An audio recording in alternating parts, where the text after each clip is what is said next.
Poster लगाया था आपने? हाँ, कि मकान हमें बेचना, हमें जाना है, हमारे को सहायता नहीं मिल रही।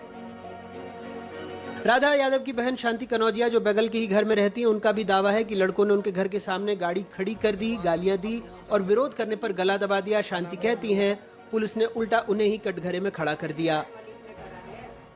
लड़के जो 10 बजे से ढेर लगना चालू होते हैं तो पूरी रात यहाँ खड़े रहते हैं। हम उन लोग को भगाते हैं तो उनको आपत्ति होती है। एक कार लाके एक्स्ट्रा यहाँ खड़ी कर देते हैं घर के सामने कि गाड़ी मुड़ने में फिर हमारी दीवारों पे लगती है। गाड़ियाँ मुड़ती है तो कहीं दीवार पे लगती है, कहीं कुछ में नुकसान होता हमारा। बड़े बड़े पत्थर लेके मारने लग गया। तो फिर हम तो सो रहे थे, फिर आवाज़ सुन के मैं निकली तो मैंने बोली क्यों भैया, क्यों पत्थर मार रहा हमारे घर के ऊपर बड़े बड़े तू? तो बोलता है मैं तो तेरे लड़के का मुंह देखता हूँ, नहीं तो तेरे को मार डालूँ। और आके मेरा गला दबा के पटक दिया। एक लड़का और था उसके सामने। पुलिस वाला सोनीलाल हमसे बदतमीजी करने लग गया। चलो अंदर तुमको बंद करेंगे।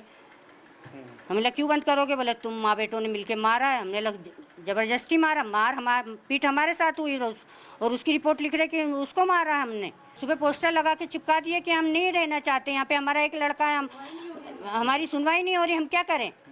बहुत बार हम लोग थाने जा चुके हैं, नहीं सुनवाई होती। स्थानीय लोगों का मानना है ये मोहल्ले का झगड़ा था, मजहबी नहीं, लेकिन कुछ लोगों ने इसे प्रचार का मंच बना लिया। नहीं, ऐसी कोई स्थिति नहीं है कि सभी घर छोड़ना चाहते हैं। ऐसा नहीं है कि सभी लोगों को प्रॉब्लम है, ऐसा है ही नहीं। अगर 4 वहाँ पे मुस्लिम लड़के खड़े होते हैं तो ऐसा नहीं है कि 6 हिंदू भी खड़े होते हैं वहाँ पर। तो किसी को ऐसी दिक्कत नहीं है। 2 घरों को दिक्कत है वहाँ पर। मुहर्रम में झंडे लगाए या फिर ऐसा करा, तो पहले भी झंडे लगते थे। अगर हरे झंडे लगे तो आप नीचे भी जाके देख लीजिए, भगवा झंडे भी लगे हुए दिखेंगे आपको। हमने मोहल्ले के कई घरों में जाकर पड़ताल की, कई हिंदू और मुस्लिम परिवारों से बात की। सबने एक ही बात कही, ये झगड़ा हमारा नहीं, हम तो साथ रहते हैं, त्योहार साथ मनाते हैं। मालूम यहाँ पे किसी की इंतकाल हो गया, अभी गाड़ी खड़ी हो जाती है, कभी कभार थोड़ी देर के लिए खड़ी हो जाती है तो उसमें भी गाली बकती है। 5 मिनट के लिए गाड़ी खड़ी थी, वो मुड़ती है। देखो ये सीधा रोड है, 4 व्हीलर गाड़ी आती है तो वहाँ से मुड़ती है, उसमें इतनी तकलीफ है उनको। बस वो गाड़ी वहाँ से मत ले जाओ यार, ये कोई बात हुई? अब कभी गलती से अपन जरा सा थूकते रास्ते पे चलकर तो उस पर भी वो ये करती हैं, गाली बकती हैं, फ़ोन लगा के बताती है पुलिस को, फ़ोन आ रही है, पुलिस को ला रही है। मोहल्ले में रह रही बेटियां, बहुएं, बुजुर्ग और बचपन यहाँ गुजारने वाले लोग एक सुर में बोले, ये हमारे मोहल्ले का झगड़ा नहीं, सिर्फ माहौल बनाया जा रहा है। मैं इस मोहल्ले की बेटी भी हूँ और बहू भी हूँ, है ना। इस मोहल्ले में ऐसा कोई माहौल नहीं था जो माहौल को ये गड़बड़ाया जा रहा है। मैं इसी मोहल्ले में पैदा भी हुई हूँ और इसी मोहल्ले की बहू भी हूँ, मैं सबको जानती हूँ। ये मुहर्रम की सवारी कोई मुसलमान के घर में नहीं बैठती है, ये बैठती है हिंदू के घर में ही, है ना। हम लोग सब मोहल्ले के हैं। यहाँ हमारे यहाँ झांकी बैठती है, उसमें भी हमारे मुसलमान भाइयों का सहयोग रहा है। ऐसा नहीं है, ये जो है इनको पता नहीं क्या प्रॉब्लम है लड़कों से, ऐसा कोई माहौल रहा नहीं है। ये माहौल को सिर्फ बिगाड़ना है। मेरा बचपना यहाँ बीता है, मैंने जब से होश संभाला है तो इस बस्ती में कभी मैंने विवाद नहीं देखा, कभी कोई गलत माहौल नहीं देखा। और हमारे घर से सवारी उठाई जाती है।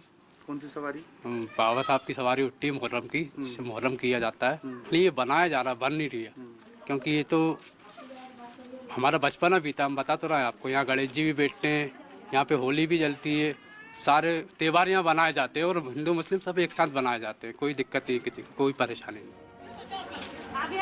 कभी गणेश स्थापना में मुस्लिम शामिल होते हैं, कभी मुहर्रम की सवारी हिंदू के घर से उठती है, लेकिन कुछ संगठन 10 मिनट के लिए आते हैं, नारे लगाते हैं, पोस्टर चिपकाते हैं और फिर खबर बनाकर निकल जाते हैं। ये तो उनकी कुछ आपसी की आम लड़ाई है, लेकिन जिसने कुछ और मुद्दा उठा लिया है। मतलब ये लड़ाई हिंदू मुसलमान की तो बिल्कुल ही नहीं है। पहले बच्चे थे, बैठते उठते थे, अभी बच्चे वालों का तो वो लोग भी नहीं आते जाते, लेकिन अब इनने कहाँ की बात कहाँ ले ली, ये जे जाने। कितने साल से आप यहाँ आए? मेरे को 24 सालों की शादी को। 24 सालों में ऐसा कुछ नहीं हुआ ना। और हमारे तो गणेश जी बैठते तो सारे मुस्लिम लड़के ही जाते हैं, नीचे के ना ऊपर के सब, ऐसा कोई भेदभाव है ही नहीं इधर।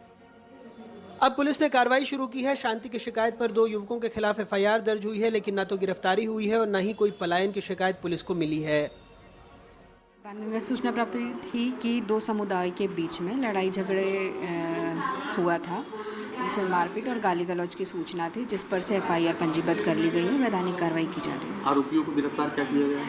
अभी गिरफ्तारी नहीं हुई है, ऑफिशियली सूचना हम लोग को प्राप्त नहीं हुई है थाने पर अब तक। बस ऐसा एक मैसेज दिया था, सूचना सिर्फ दी गई थी कि हम ये करेंगे। अनुमति प्रॉपर जो एक हमारे इंट कार्यालय से जारी होती है। मोहल्ले की एक तकरार को हिंदू मुस्लिम संघर्ष बनाकर भुनाने की कोशिश। सोचिए अगर यही आग फैलती, अगर सोशल मीडिया पर यही पलायन हेडलाइन बन जाती तो क्या होता। सवाल सिर्फ ये नहीं है कि राधा और शांति को न्याय मिले, सवाल ये भी है कि उनके दर्द पर मजहब की मार्केटिंग कौन कर रहा था। हर मोहल्ले का एक सच होता है, लेकिन जब उस पर साजिश का कैमरा जूम करता है तो मामला निजी नहीं सांप्रदायिक बना दिया जाता है। यहां 2 महिलाओं की शिकायत को पूरे मोहल्ले का पलायन बता दिया गया।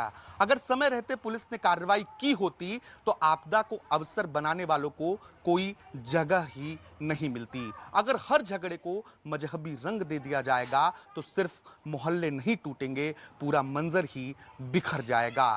फिर किसी के साथ कोई खड़ा नहीं मिलेगा, बचेगा तो सिर्फ शक, शोर और साजिशें। भोपाल से कैमरा पर्सन अभिषेक सिंह के साथ आकाश द्विवेदी, एनडीटीवी।